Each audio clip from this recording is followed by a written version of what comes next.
मोजां बख'ना गोननायाव हाबदो नै बोरैबा गाव गावनि खर'आ बाबसिगोन दा माइनाव हामगोन दे हेलो एभ्रिवान खुलुमबाय नोंथांमोनखौ आंनि चेनेलाव फिन खेबसेबाव बरायहरनाय थाबाय दिनै जोंना खेला जागासिनो कलेज उइकनिफ्राय जोङो दा थांनायदो नै साथामबो हाय गाइस ओमफ्राय जोङो मैया खेलेबाबो मोनसेबो हायाखै मोखां मानि गाइमोन नांगौ डाइरेक्ट नै दिनैबा मा खेला जागोन मिथिला ओमफ्राय जोङो थांनोसै मा जायोथाय ओमफ्राय इसोर सानैबो गेलेगोन ओमफ्राय आंथ' गेलेनोबो हाया गेलेया मानो होनबा आथिं सासोदो मैया खारनानै ओमफ्राय नै खासे रागा जोंसोदो सान्दुंबो दुंबाय आंनाथ' बाला मोखांनि पिम्पल्स गोजा सबाइसिखौ बायदि जासिगोन नै आंना बिबाल आंना नोंनिया इदि बारा पिम्पल गैया ने आंना खानायबो हराव थानो नायाखै मैया खारना लानानै गाबबाय थादों आथिं सानानै ओमफ्राय दाबो दिनैबोसो माराथन खारनो थांबाय ओमफ्राय न'आवले कलेजनिखौ जाना फैखांना दुगैखांना आरो न'निखौ जाना उन्दुना थादों आथिङानो सागायाखै आरोना ब्रेक गांथाम दुदों ओमफ्राय थेवबाबो कलेजाव जादो होननानै जायाबासिनो थायाखै जादो बाल देखायबाय थागोन आङो नायलांबाय थादो लोगोफोर कलेज मोनफायबाय जों फिल्डआव थांसै दा खेला जाना जायाखै नायनो थांसै आरो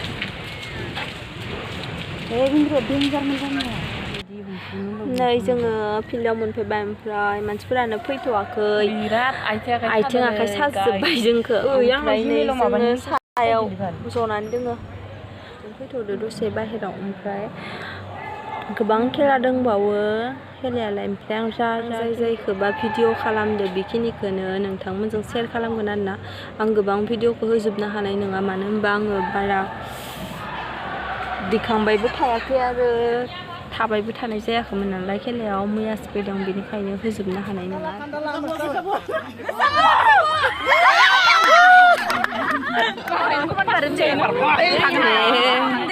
मिनि राजा की जय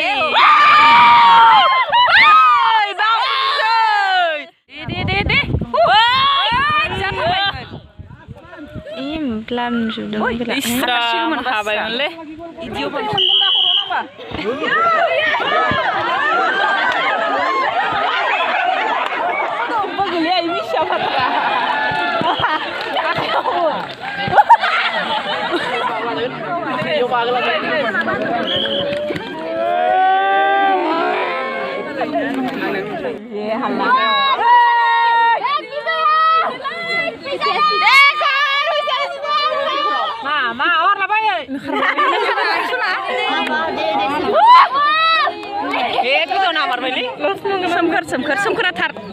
सोमखोरा थार खादे मोनखाबाय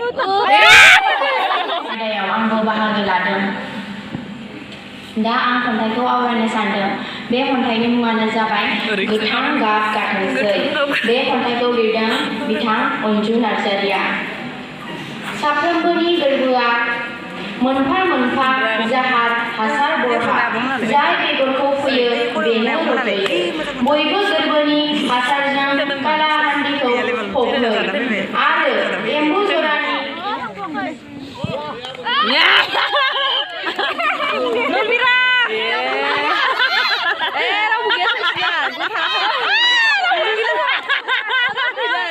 सनालि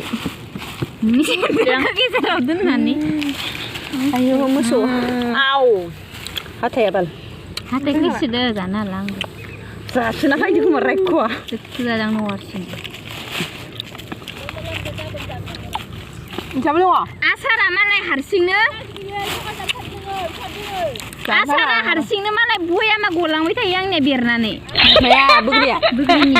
माबिया ब्र खफे हारसिं थुब बार फैजोब्बाय